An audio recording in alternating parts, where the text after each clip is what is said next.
Welcome to Groups This Week. As a church, we exist to help all people become fully devoted followers of Jesus. We believe doing life together is a crucial part of that journey. During this time, we're going to unpack and dig deeper into the sermon we heard this past week. Let's dive in as we continue to grow in our faith, knowledge, and love of Jesus together. Hey, just a quick note. We've actually recorded all 4 of our topics for the Air We Breathe ahead of time.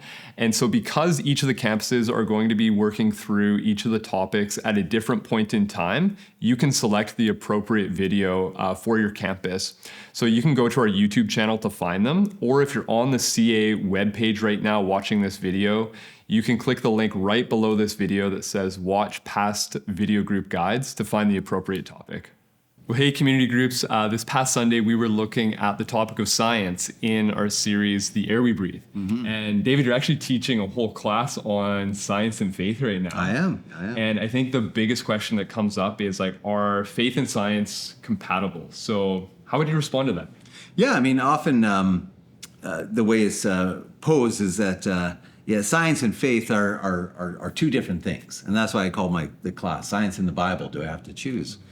And we're often told that we have to choose because science deals with facts and faith deals with other things. And it's usually expressed by some scientists in a real pejorative way towards Christianity. They would say that, science deals with hard facts and what was it, Richard Dawkins, the atheist scientist, says, faith deals with whether or not there are fairies in the garden or those sorts of things. But the reality is, and this is our theme in this whole series, is that it is a Christian worldview that gives rise to Western science. Because the Christian worldview says God exists and God is not his creation. Creation is sacred, but it's not divine. Right. And so God creates a world and he makes the world intelligible. And God gives us, who are made in his image, intelligence to make sense of this world. Mm. And it's that framework that actually brings about science. And I know this is reinforced in the Alpha video, but all the fathers of modern science have a Christian belief. Mm-hmm. They're all coming at it from a Christian perspective. And so it's the very foundations of science for the emergence of Western science. And I say Western science because it emerges in the West. It doesn't emerge in the East because there's more of a pantheistic understanding of reality. And so, creation is filled with spirits and all sorts of things, where in the West, it's like, no, God is God and creation is creation, and we can understand it. And so that's why it emerges the way it does in the West. And so, to answer your question, science and faith, they're not incompatible. It's faith that gives rise to science. And even if you're a hard scientist and you're trying to make sense of the world, if you're trying to make sense of the world, you still begin with faith. You still have to have faith that this exists and this is knowable, and that if you study it, it will. You can understand how this thing works. That you're approaching everything with faith. Mm-hmm.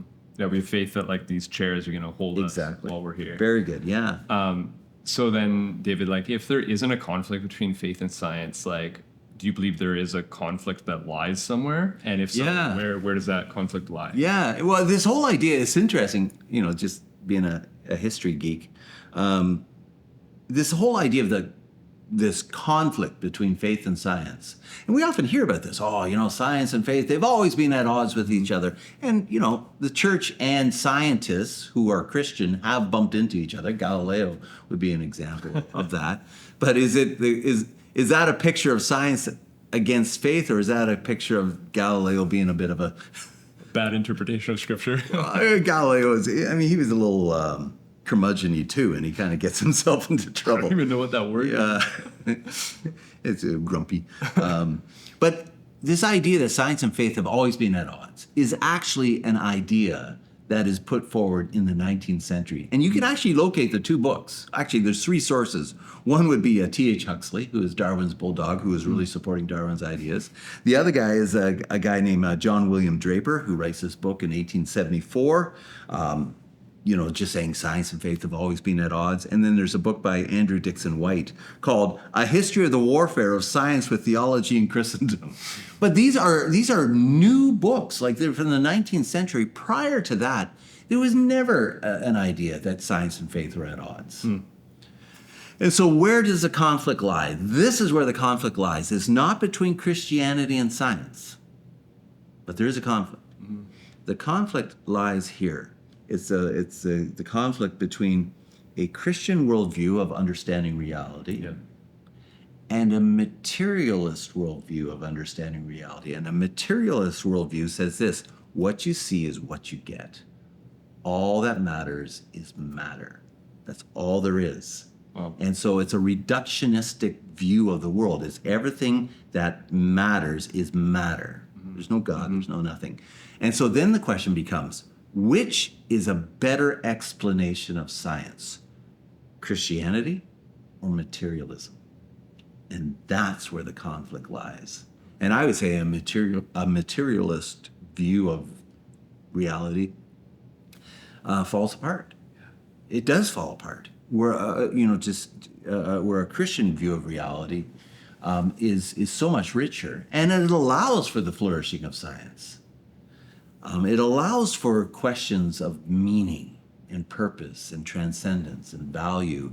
It gives meaning to things like love, things that you cannot measure. What is good, what is true, and what is beautiful. Wow. And a materialist worldview can't explain that.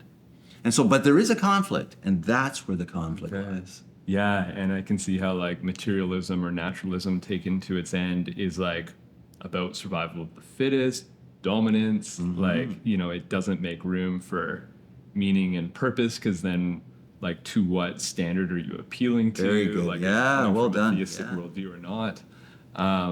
Wow. So then, David, like, what do we do as believers, as Christians? Like, how can we like continue to grow in our faith and also like pursue science or like value it? Very good. I think we need to encourage a lot of young people not to be afraid of science.